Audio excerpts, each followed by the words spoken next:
სწავლანის სიმდაბლის შესახებ. თქვა მამა ანტონიმ, ვიხილე ეშმაკის ყველა მახე, ქვეყანაზე დაგებული, ამოვიოხრე და ვთქვი, ვინ გადაურჩება ამათ. და მესმა ხმა, სიმდაბლე გადაურჩება, მახეები მას არც კი შეეხებიან. პატერიკი. როგორც თოლში ცეცხლი არ იპოვება, ასევე არც მწვალებლებთან იპოვება სიმდაბლე. ეს სათნოება წმინდა და ღვთისმოყვარე მართლმორწმუნეთა კუთვნილებაა.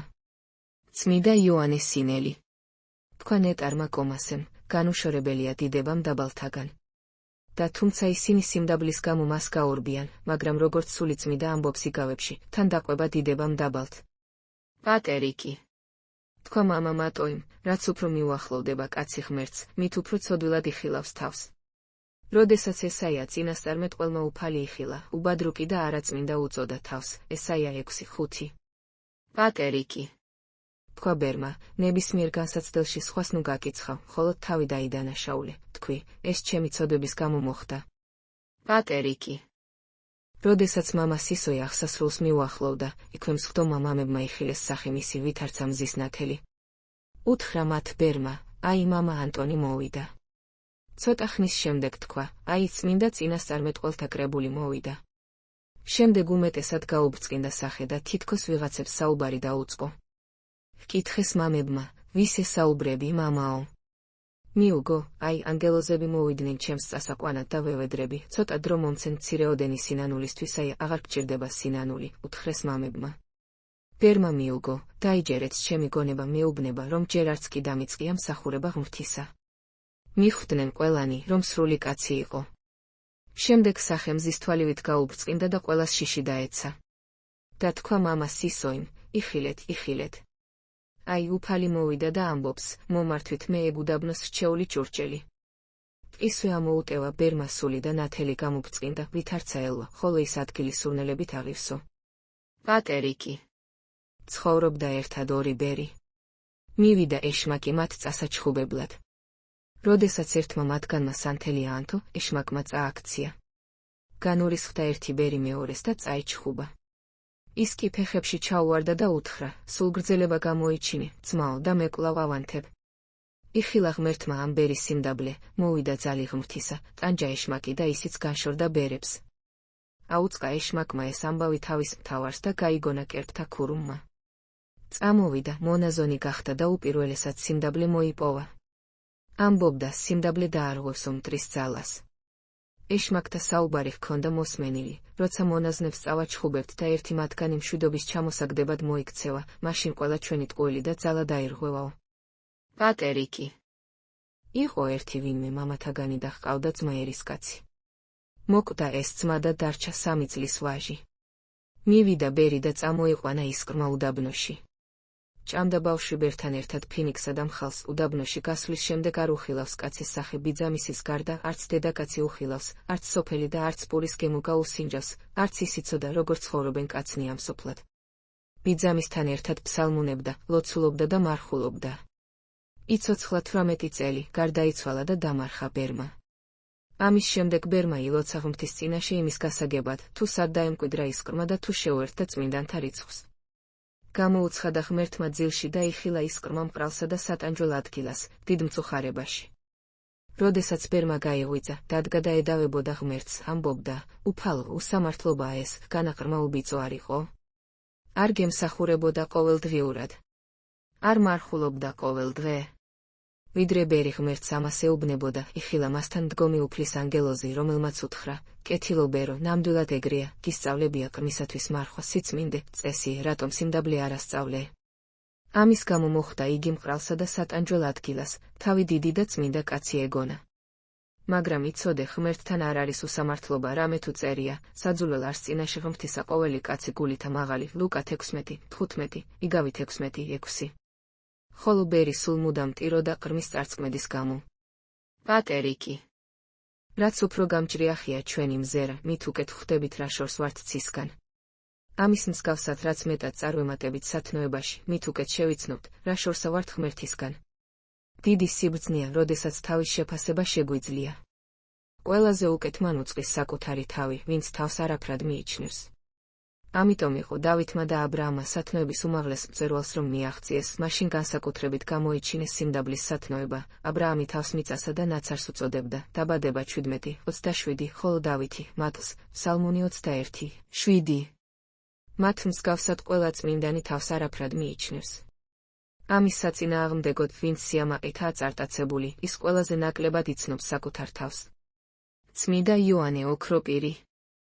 შენ მწერ, რომ დიდად მოყვარული ხარ თავმდაბლობისა და იმის შეტყობაც გსურს, თუ როგორ მოიპოვო ეს ღმრთის მიერ პატივდებული სათნოება. ხოდა, თუ მართლა გსურს ამაო და ღმრთისათვის საძულველი ამ პარტავნების თავიდან აცილება და ნეტარი საბოძვარის მფლობელი გინდა გახდე, ნურაფერს უგულებელ ყოფ, რაც ამ საქმეში შეგეწევა, ხალისით გაწვდენ თავი ყველაფერში, რაც კი სიმდაბლეში სრულყოფას ემსახურება. სული ჩვეულებრალთაივ იმას ემსგავსება, რითაც არის დაკავებული, რასაც საქმიანობს და რასაც გამუდმებით აკეთებს, სწორედ იმას აღიბეჭდავს, იმის სახეს იღებს. ამიტომაც ყოველივე გარეგნობაც, სამოსიც, სიარულის სახეც, დასაჯდომელიც, საზრდელიც, საწოლიც, ერთი სიტყვით ყველაფერი, უაღრესი ზომიერებით იქონიე. და შენი სიტყვაც, სხეულის მოძრაობაც და მოყვასთან საუბარიც თავმდაბლობისკენ იყოს მიქცეული და არა ქედმაღლობისკენ. კეთილი და მშვიდი იყავი ძმის წინაშე, გამზადებული სნეულთა სანუგეშოდ და მოსასვენებლად, ტანჯულთა, დამაშვრალთა და მწუხარეთა მოსანახულებლად. საერთოდ ნურავის მოიძაგებ, თავაზიანი იყავი საუბრისას, პასუხიც კეთილგანწყობით გაეცი, ყოველივეში კეთილის მსურველი და ყველასათვის მისაწვდომი იყავი. წმიდა ნილოს სინელი. თუ კი ღმრთის გზაზე სიარული გსურს, ნუ ეძიებ პატივს შენთვის აი აქ ღმრთისა მხოლოდ ისაა, რომ კაცმა ყველაფერში უარყოს საკუთარი ნება და თავი უკანასკნელად, ყველაზე უმცირესად მიიჩნიოსია. წმიდა ბარსანუფი დიდი. როგორც პორფირით შემოსილი კაცი გაიქცევა, თუ კი უწმინდურ ძონს მიუგდებენ, რომ ძვირფასი სამოსი არ შეიბილწოს, ასევე გაურბიან კაცთაგან დიდებას სათნოებით შემკობილი წმინდანები, რომ არ შეიბილწონ მისგან. ხოლო კაცობრივი დიდების მაძიებელნი იმ შიშველ კაცს გვანან, რომელიც მცირე ძონს დაეძებს სიშიშვლის დასაფარავად. ასე ეძებენ სათნოებისაგან შიშველნი დიდებას კაცთაგან. სიმდაბლის გამო წმინდანები უარს ამბობდნენ, როცა ღმერთი კაცთა დასახმარებლად გზავნიდა ხოლმე მათე მოსე ამბობდა, გევედრები შენ, მიავლინე სხვა უძლიერესი ჩემსა, რამე თუ მე ხმაწულილ ვარ და ენამძიმე შედარება გამოსვლათა 4, 10, 14, ხოლო იერემია ამბობდა, ჭაბუკ ვარ მე იერემია 1:6. ერთი სიტყვით, ყველა წმინდანა, როგორც ვთქვით, სიმდაბლე მცნებათა აღსრულებით მოიპოვა. მაგრამ რა არის ეს სიმდაბლე და როგორ იშვება სულში, ამისი სიტყვით გამოთქმა არავის ძალუძს. თუ კი კაცი გამოცდილებით არ შეიცნობს სიმდაბლეს, მხოლოდ სიტყვებით ვერ მიხვდება ამას. წმიდა აბა დოროთე.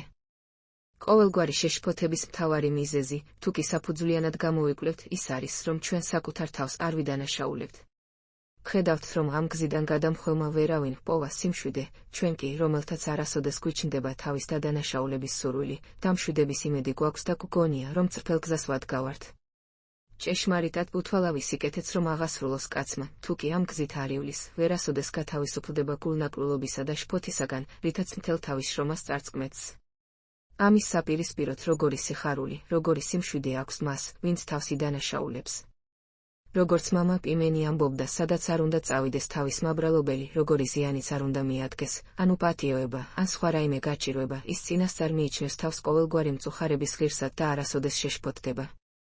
რაღა იქნება ამაზე მეტი უზრუნველობა? შეიძლება ვინმე მიკითხოს, როცა ძმა შეურაცხყოფას მაყენებს და მე ჩემი თავის განხილვისას აღმოვაჩენ, რომ მისთვის არ მიმიცია რაიმე მიზეზი, როგორ დავაბრალო საკუთარ თავს. ჭეშმარიტად თუ კაცი ღმრთის შიშით გამოიკვლევს თავს, ნახავს, რომ მან თავად მისცა მიზეზი ან საქმით, ან სიტყვით, ან სახით. თუ კი როგორც ამბობს, ახლა არ მიუცია არანაირი მიზეზი, მაშინ ჩანს, რომ სხვა დროს შეურაცხყო იგი, ან და სხვა ძმას აწყენინა და ამისთვის დაისაჯა. ხშირად რაიმე სხვა ცოდვის გამოც მოიწევა ამგვარი სასჯელი. ამიტომაც, როგორც ვთქვით, თუ კი კაცი საკუთარ თავს ღმრთის შიშით გამოიძიებს და თავის სიმდის მკაცრად განსჯის, აუცილებლად ვპოვებს თავს ბრალეულად. წმიდა აბა დოროთე. უფალი მრავალგზის დაფარავს ჩვენგან, თუ კი რაიმე სათნოება გაგვაჩნია, რათა სიმდაბლე მოვიპოვოთ. ხოლო ჩვენი მაქებელი, უფრო კი მაცთური, ქებით თვალს აგვიხელს და როგორც კი თვალი აგვეხილება, ჩვენი სიმდიდრე წარწყმდება და გაუჩინარდება. წმიდა იოანეს სინელი. დიდია ის კაცი, რომელიც გინებას სიხარულით აიტანს, ხოლო წმინდა და პატიოსანია, ვინც ქებას უნებელი გადაურჩება. წმიდა იოანეს სინელი. სიმდაბლეს ის კი არ გამოიჩენს, ვინც თავს თვითონ იმდაბლეს, რამე თუ ვინ არ მოითმის შეურაცხყოფას საკუთარი თავისაგან, არამედ ის, ვინც გინებას მოითმის და მაგინებელთა მიმართ სიყვარულს შეინარჩუნებს. წმიდა იოანეს სინელი. დაბალი მონაზონი არ გამოიძიებს დაფარულ და გამოუთქმელ საქმეებს, ხოლო ამპარტავანი ღმრთის საიდუმლო განგებულებებს იკვლევს. წმიდა იოანეს სინელი. მრავალნი შევიდნენ სასუფეველში წინასწარმეტყველებათა და სასწაულთა გარეშე, ხოლო სიმდაბლის გარეშე ვერავინ შევაზე ციურ სასწლოში. წმიდა იოანეს სინელი. სხვა აგონება საყდარზე ამაღლებულისა და სხვა სკორეზე მჯდომარისა. და იქნებ ამიტომაც იჯდა ქალაქგარეთ სასკორეზე დიდი და მართალი იობი, რამე თუ სრული სიმდაბლე მოიპოვა და თქვა სულიერი შემეცნებით, დავიკნინე თავი ჩემი და დაუსვი და შევრაცხე თავი ჩემი მიწა და ნაცარ იობი 42:6. წმიდა იოანეს სინელი. დაბალი სულ მუდამ მორჩილია და სხვებისგან ისმენს უმჯობეს სიტყვებს, რამე თუ საკუთარ თავს არასოდეს ენდობა და თავის საზრუნავს უფალს მიანდობს, რომელმაც ბალაამის ვირიც აამეტყველა. და თუნდ ყოველთვის საღმრთოდ ამბობდეს და იქ მოდეს, მაინც არ სჯერა თავისი გულისხმის ყოფისა, რამე თუ როგორც ამპარტავანს ემძიმება სხვისთვის შეკითხვა, ასევე მდაბალს უმძიმს საკუთარი თავის მინდობა. წმიდა იოანეს სინელი. უფალმა ჩვენი დამდაბლებისთვის ისე განაგო, რომ კაცის წყლულებს სხვა უკეთ ხედავს, ვიდრე თვითონ. ამიტომაც საჭიროა ჩვენთვის, რომ საკუთარ თავს კი არ მოძღვრავდეთ, არამედ მწყემსის მიერ განვისწავლოთ და როცა წყლულებათაგან განვიკურნებით, ღმერთსა და მას ვმადლობდეთ. წმიდა იოანეს სინელი. ნეტარი სიმდაბლის. შენში დამკვიდრებას მაშინ შეიცნო, ოდეს შენი გული გამოუთქმელი ნათლით აღივსება და მიუთხრობელი ტრფიალება გექნება ლოცვის მიმართ. ამათზე უწინ კი ისეთი გული უნდა მოიპოვო, რომელიც სხვების ცოდვებსა და ცდომილებებს არ განიკითხავს. ხოლო ამისი წინამორბედი ყოველგვარი მზვაუბრობისა და კაცთა მიერი დიდების სიძულვილია. წმინდა იოანეს სინელი. მრავალნი ვუწოდებთ ჩვენს თავს ცოდულს და შესაძლოა ასეც ვფიქრობდეთ, მაგრამ გულის სიმდაბლეს სხვებისგან მიყენებული შეურაცხყოფა გამოცდისაია. წმინდა იოანეს სინელი. შხამი, რომელიც მთლიანად წამლავს ფარისეველთა საქმიანობას, ის არის, რომ ისინი ყოველსა საქმესა მათ საიქმან საჩვენებელად კაცთა, მათე 23:5. მათი მოღვაწეობის საფუძველი კაცთა მიერი დიდების ძიება, ხოლო მიზნის მიღწევის საშუალება, ორგულობა, პირმოთნეობა, თვალთმაქცობა. ორგულობა ფარისეველთა დამახასიათებელი თვისება. უფალმა ორგულობას ფარისეველთა ცომი უწოდა, ლუკა 12:1. ფარისეველთა მთელი საქმიანობა ორგულობითაა გაჟღენთილი, ყოველი მათი ქმედების სული ორგულობაა. ორგულობა მზვაუბრობისაგან და კაცთა მიერი ქებისა და დიდების ძიებისაგან იბადება და თავისი წარმატებებით კვებავს მზვაუბრობას. როდესაც მზვაუბრობა ზრდასრულ ასაკს აღწევს, მაშინ მისი მოქმედება ცალკეული აღტკინებებიდან მუდმივ სწრაფად გადაიქცევა. ამ დროს მზვაუბრობისგან უგუნური და ბრმავნება, ამპარტავნება წარმოიქმნება. სულიერი მნიშვნელობით ამპარტავნება სულის სიკვდილია. ამპარტავნებით მოცულ სულს აღარ ძალულს არც დამდაბლება, არც სინანული, არც მოწყალება, არც რაიმე სულიერი ზრახვა თუ შეგრძნება, რომელთაც მაცხოვრის ცოცხალი შემეცნება და მასთან შეთვისება მოაქვთ. იმისათვის, რომ ფარისეველთა ცომისაგან მომდინარე საშინელი შხამი ავიცილოთ, ვეცადოთ, ღმრთის მცნებების ახარების სწავლებისა მებრაელთა, მხოლოდ ღმრთისათვის აღვასრულოთ, მთელი გულმოდგინებით ვისწრაფოთ, ცნებათა აღსრულება ადამიანთა განმხრწნელი მზერისაგან დავფაროთ. დედამიწაზე ღმრთისათვის და ზეცისათვის ვიღვაწოთ და არა კაცთათვის. კაცთათვისაც ვიღვაწოთ, მაგრამ არა იმისთვის, რომ ჩვენი შექება გამოვტაცოთ, არამედ იმისთვის, რომ მათ ჭეშმარიტი სარგებელი მოუტანოთ, რისთვისაც ისინი ხშირად ფლეთენ თავიანთ კეთილის მყოფელებს ისევე, როგორც ხშირად სულელი და მძვინვარე მხეცები ფლეთენ მათ, ვინც მათზე ზრუნავს და კვებავს. ასე მოექცნენ წმინდა მოციქულებს და მრავალ სხვა ღმრთისსათნო ადამიანს. განუწყვეტლი ვადევნოთ თვალყური საკუთარ თავს ნაკლოვანებებისა და ცდომილებების შესამჩნევად. ვევედროთ ღმერთს, რომ ჩვენი დაცემული და ცოდვილი მდგომარეობა დაგვანახოს. მუდმივი სწრაფვა ღმრთის ნების შესასრულებლად თანდათანობით აღმოფხვრის ჩვენში საკუთარი თავით კმაყოფილებას და სულის ნეტარ სიგლახაკეს შეგუმოსავს. ამ წმიდა, მადლიანი სამოსით შემოსილნი უფლის წინაშე ღმრთისსათნო დგომას ვისწავლით, რისთვისაც სახარებაში თავმდაბალი მეზვერია შექებული. გულწრფელად მლოცველნი, გულში ცოდვილობის განცდით იმედია მივიღებთ ცოდვათა შენდობას და ჭეშმარიტ სიკეთეთა სიუხვეს, წარმოვალსაც და მარადიულსაც. რამე თუ რომელმან დაიმდაბლოს თავითვისი, იგი ამაღლდეს ლუკა 18:14 უფალი ღმერთის ჩვენი შემოქმედისა და მაცხოვრის ყოლად ძლიერი და ყოლად სახიერი მარჯვენით, ამ იოანე. წმიდა ეგნატე ბრიანჩანინოვი. დიდი უბედურებაა ჩვენთვის, როცა თავს მართალ კაცად შევიგრძნობთ. აღიბეჭდეთ მეხსიერებაში, როგორც კი ეს შეგრძნება მოვა, თუნდაც სუსტი ძალით, თქვენი საქმე ცუდად მიდისაია, რაც უფრო ცოდვილად იგრძნობთ თავს, მით უფრო მართებული იქნება თქვენი გზა. წმიდა თეოფანე დაყუდებული.